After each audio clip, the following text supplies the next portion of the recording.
PLEN2 robot is a small, open-source humanoid robot designed for education, research, and entertainment.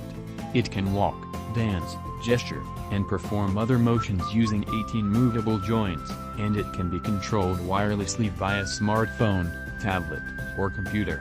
It can dance, walk, kick, wave, and perform fun tricks.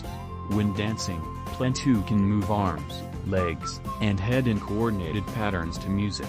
It can perform choreographed dance routines that can be pre-programmed or downloaded from the PLEN community's library. It can dance in sync with other PLEN robots if programmed for group performances.